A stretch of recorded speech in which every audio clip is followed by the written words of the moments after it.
Il est exactement 19 h temps universel. Merci encore une fois de plus de choisir Chérif la télévision pour vous informer. Vous avez parfaitement raison. Bonsoir mesdames et messieurs, bienvenue dans cette nouvelle session d'information.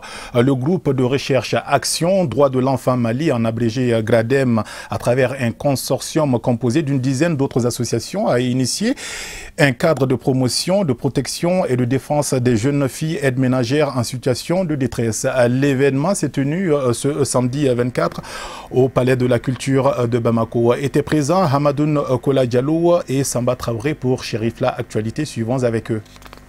Au dire des organisateurs, la situation des jeunes filles aides ménagères au Mali et particulièrement à Bamako est de plus en plus alarmante. Cette situation interpelle tout un chacun et à tous les niveaux, d'où la tenue de cette journée de plaidoyer en faveur des jeunes filles aides ménagères. Nous-mêmes au Parlement, les enfants, c'est notre priorité. On est chargé de mener toute activité de sensibilisation, d'information en faveur des droits des enfants. Et vu que les ménagères domestiques sont dans des conditions défavorables à leur survie, nous, on a vu bon de se joindre à GRADEM pour défendre leur cause. Face à l'ampleur de ce phénomène, le GRADEM et consortium entendent multiplier des actions de plaidoyer visant à attirer l'attention des décideurs. Notons que de janvier 2016 à octobre 2018, le centre Bamouna Espoir et Vie du GRADEM a accueilli 332 jeunes filles aides ménagères en situation de détresse, victimes d'abus, de maltraitance et d'exploitation, dont 120 de moins de 15 ans. Dans les espaces d'éducation, 305 jeunes filles de moins de 15 ans ont été informées et sensibilisées sur leurs droits et devoirs. Et nous ouvrons à présent la page consacrée aux festivités commémoratives du Mauloud 2018. Et comme vous le savez déjà, toutes les sous-commissions de la grande commission des Ansars sont à pied d'œuvre pour donner un cachet vraiment particulier à cette fête religieuse, l'une des plus importantes d'ailleurs au Mali. La sous-commission en charge de l'accueil et de l'hébergement n'est pas restée en marge. Elle réaffirme son engagement à prendre toutes les dispositions utiles à son niveau pour le séjour des pèlerins. Nous suivons ce reportage avec Samaria Sanogo et Samba Traoré. Comme les années précédentes, les fidèles musulmans sont venus de tous les coins du monde pour la commémoration des festivités du Mauloud. Pour un séjour agréable des visiteurs, les mesures idoines sont prises par la sous-commission accueil et hébergement. Effectivement, comme vous voyez ici, c'est le QG, comme on appelle, le QG de l'organisation centrale de l'accueil, de l'hébergement. Donc tous nos éléments provenant de la Côte d'Ivoire sont installés au niveau de nos QG ici. Donc tous les pèlerins ivoiriens qui viendront partout en Côte d'Ivoire, nous les accueillons ici et puis les héberger aussi, Inch'Allah. Et comme on travaille en collaboration avec tous les structures, que ce soit le Mali, le Burkina, donc à l'international on donne coup de main à tous les représentations. Mais nous sommes là pour les représenter la Côte d'Ivoire. Bon, alhamdulillah, gloire à Dieu, tout va bien. Bien avant l'arrivée des pèlerins, nous avons pris des dispositions. Nous avons des maisons à notre sein, on a loué d'autres maisons aussi. Bon, jusqu'à présent, nous n'avons pas eu de problème. Bon, seulement, nous demandons l'indulgence à tout le monde. Parce que une fois si vous quittez chez vous, vous voyez la masse de personnes, vous voyez comment les gens sont. Bon, on ne sait pas. Bon, pour le moment, en tout cas, nous n'avons pas de problème majeur envers les gens. Ils sont logés, hébergés et nourris. Bon, donc on a suivi quelques formations concernant les hébergements et l'accueil. Comment accueillir nos chers étrangers et comment les héberger. Donc on a suivi ces formations-là pour faciliter du travail. La formation dont on a fait nous a beaucoup facilité du travail car dans la formation, le formateur nous a montré quelque chose que nous-mêmes, nous sommes dans l'accueil que nous ne savons pas. Au dire des acteurs de la dite sous-commission, c'est un bon moment d'imploration du Tout-Puissant afin qu'il exauce les vœux les plus ardents. Pour ce faire, ils invitent tout le monde au pardon, à l'indulgence, surtout à l'esprit de solidarité. ce que je vais dire comme un appel, c'est de demander aux pèlerins, à tous les pèlerins, dans l'ensemble de tous les pèlerins, d'être patients avec nous. L'hébergement, c'est pas facile. Nous sommes dans un pèlerinage, l'hébergement, c'est pas facile. On essaie de faire avec. Donc qu'on soit patient et puis attentif avec nous-mêmes et vraiment et puis très compréhensif avec nous, c'est que ce soit les organisateurs comme les hébergements. Nous disons aux gens, c'est toujours demander leur indulgence. C'est-à-dire, c'est pas simple. Ils ne peuvent pas être comme chez eux. Vous voyez, quel qu'en soit ce que nous leur offrons, ils ne peuvent pas être à l'aise comme chez eux, quoi. Voilà, donc nous leur demandons, comme c'est dans un bref délai, bon, ils n'ont qu'à nous pardonner pour les erreurs commises, quoi. Après tout ça, je remercie notre guide Assel Chérif Ousmane Madani Haïdara parce que grâce à lui, on a connu la valeur du prophète Mohamed, paix et salut sur lui. On a connu beaucoup de choses dans la prêche que nous-mêmes nous ne savons pas. Mais à travers la prêche du guide, il nous a montré la valeur du prophète, pas physiquement, mais par les actes du prophète Mohamed. Il nous a montré aussi comment un bon musulman doit être par l'acte du prophète Mohamed. Notons que pour cette 34e édition des festivités du Mawlud de la Fédération Ansardine Internationale, il y a environ 36 pays présents. Et dans la même veine, la sous-commission qui s'occupe des travaux de manutention de tout genre, ainsi que l'organe chargé de l'assainissement et de la distribution d'eau, deux sous-commissions de la grande commission d'organisation des Ansars. Elles interviennent toutes les deux dans l'approvisionnement en eau potable et l'assainissement durant toute la période des festivités commémoratives du Mawlud. Et c'est avec une volonté avérée, affichée, qu'elles s'attellent aux travaux afin de relever le grand défi. Notre équipe est allée à leur rencontre afin de faire l'état de lieu des préparatifs et c'est un élément signé Mamadou Ben, Chérif Soumano et Seydou Niareya. Ils sont tous dévoués pour relever le défi, celui de la réussite de l'événement phare qu'est le Mawlud pour le rayonnement de l'islam. C'est aussi une manière pour eux d'accompagner le guide spirituel des Ansars, Asseïd Chérif Ousmane Madani Haïdara, dans ses actions en faveur de la religion musulmane. Tout le monde sait que nous on fait tout ici. Le travail est très difficile. Nous, les Tchadiens, on va faire ça là. Il y a les sous-commissions visites, sous-commissions organisation et assainissement. S'il y a beaucoup de travail, les gens qui ne peuvent, les sous-commissions qui ne peuvent pas faire, c'est nous les Tchadiens qui viennent rapidement pour faire ça. Donc nous sommes les sous-commissions qui font l'opération rapide, quoi. Nous sommes les opérations rapides. Il y a beaucoup de travail qu'on fait ici. Bon, nos travaux ici, on fait tout. Bon, on fait les assainissement, les ordures là. Dans le quartier de Djanabou ici, on fait l'assainissement. Il y a beaucoup de ordures qui sont ici, on va ramasser tout ça là. Et puis ici, il y a l'eau sale là. On va enlever tout ça pour les gens faire le travail facile, quoi. Ceux qui sont amenés de faire ça, c'est notre guide, Achel Chérif Ousmane Madani Haïdara. Pour faciliter les choses, c'est pour ça que nous on vient pour faire ça là. Parce que vraiment notre guide là, ce qu'il est en train de dire, il est en train de faire, c'est pour ça que c'est nous qui avons amené de laisser notre travail, de venir faire ça ici. Nous sommes ici, ça fait maintenant 15 jours maintenant, on est en train de faire ce travail-là. Ouais, bon, notre travail, c'est de donner de l'eau à tous les gens qui viennent dans l'eau de l'Est pour le Mawlud 2018 avec Cheikh Chérif Ousmane Madani Haïdara. Donc, si les gens viennent, on prend les lots, on donne toutes les postes, on donne tous les coins. Mon motivation, on est content. Le Mawlud, parce que Chérif Ousmane Madani Haïdara, c'est un grand guide spirituel qui nous a fait comprendre comment Mohamed a fait à son parcours, à son enfance et à sa grandeur. Donc il a dit, on a appris, donc si le Mawlud est venu, on est content, on va faire les festivals. Tu vois, il a dansé, mais on le donne, un jour on ne donne pas. Mais c'est parce qu'il a aimé le Mohamed. Rappelons que ce sont plusieurs centaines d'hommes et de femmes qui s'occupent de ces tâches afin, disent-ils, d'avoir l'agrément divin. Et voilà un dernier élément avant de refermer ce volet consacré à la célébration du Maouloud pour justement donner une autre dimension à cet événement exceptionnel. Il est initié depuis l'année dernière, ce qu'on appelle la foire du Maouloud, et l'affluence est au rendez-vous également cette année. C'est sur le site du 26 mars. Nous vous proposons d'écouter quelques réactions au micro de Alhamidou Badini et de Draman Maléa. Nos activités sont les produits comme par exemple le lait que nous représentons ici, le Viva lait. Les produits qui se trouvent avec nous, il y a le Viva fraise, il y a le Viva banane, il y a le Chocomilk.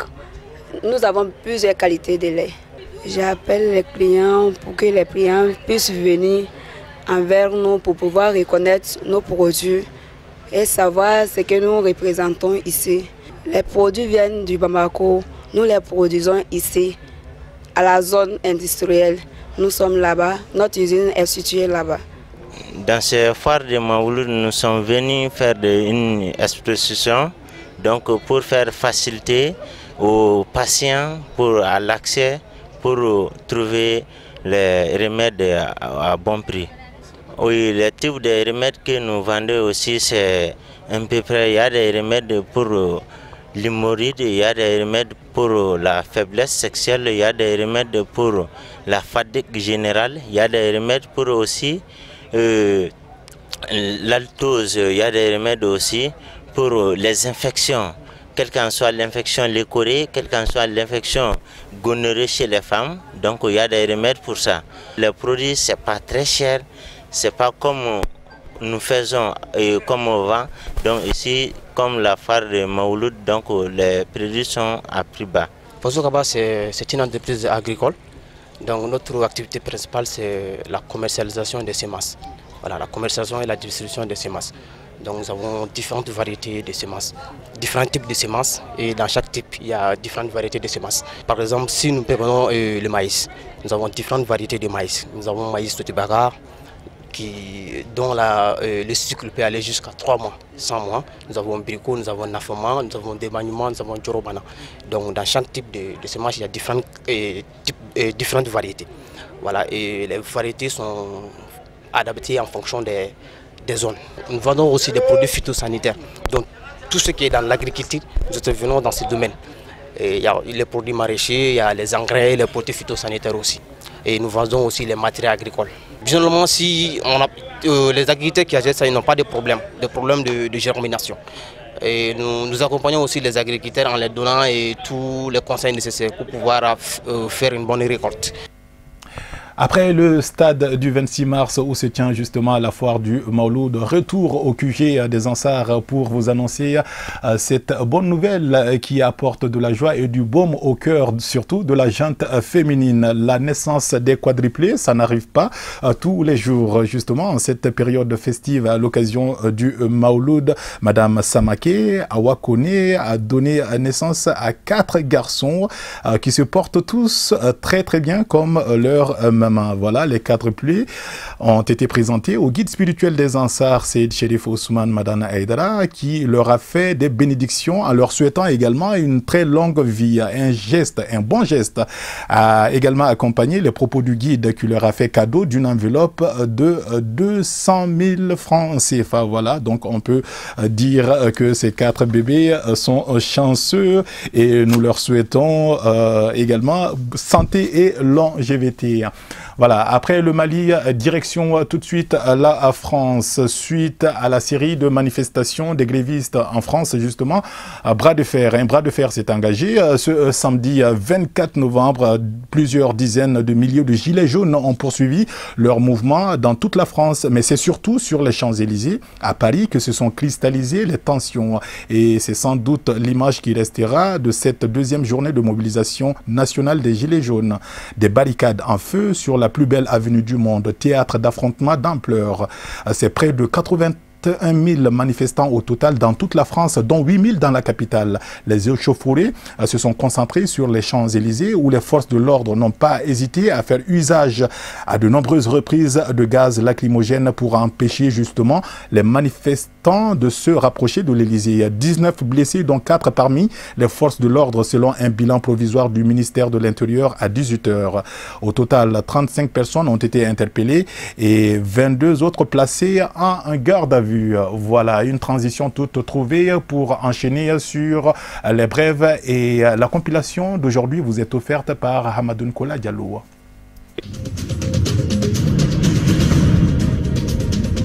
En RDC, l'UDPS et l'UNC scellent une alliance pour la présidentielle. Leurs leaders Vital Kamerhe et Félix Tshisekedi ont signé un accord à Nairobi au Kenya. Principal point, Vital Kamerhe se désiste au profit de Félix Tshisekedi qui, en cas de victoire, lui garantit le poste de Premier ministre. Les deux hommes marchent désormais main dans la main et pour une période de 10 ans.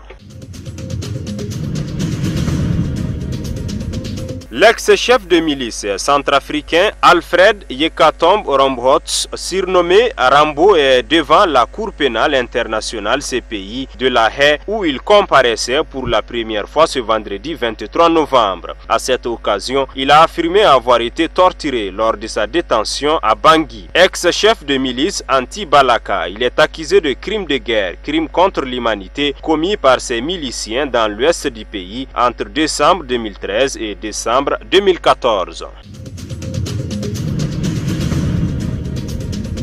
Le président du Gabon, Ali Bongo Ondimba, va prochainement quitter l'hôpital de Riyad où il est soigné depuis un mois à la suite d'un malaise pour se rendre en convalescence au Maroc. Le président gabonais et le roi du Maroc, Mohamed VI, sont très proches depuis des dizaines d'années et le Maroc est bien implanté dans divers secteurs au Gabon.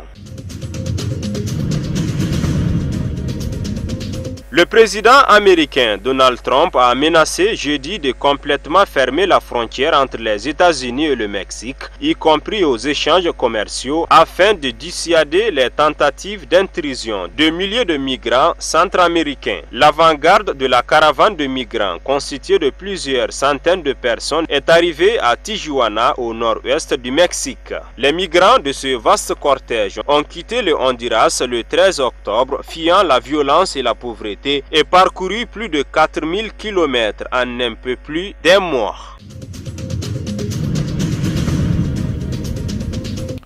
Et voilà juste une note sportive avant de refermer définitivement cette session d'information et le sport qui rime très bien avec la religion. Cela est devenu une tradition au fil des ans dans le cadre justement des festivités commémoratives du Maouloud de la Ligue des sports équestres de Bamako en collaboration avec la Fédération des Ansars a initié encore cette année une grande course de chevaux au champ hippique de Bamako dénommée Grand Prix Maouloud. C'était ce vendredi 23 novembre sous la présidence de Seyd Cherif Ahmed Tidiane Haïdara, fils du guide spirituel des Ansars Seyd Cherif Ousmane Madan Haïdara. Le reportage est signé Boubacar Traoré, Youssouf Koulibaly, Seydou Niaré et Samba Kamara.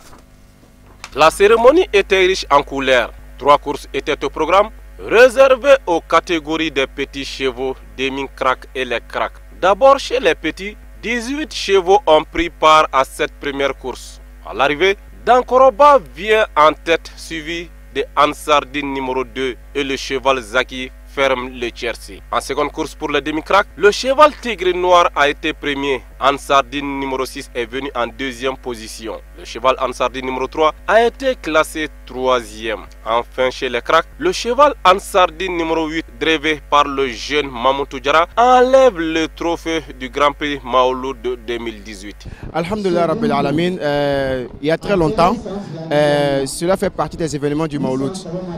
Nous sommes très contents d'assister, Inch'Allah. En islam même, les chevaux plutôt en islam, occupent une place importante.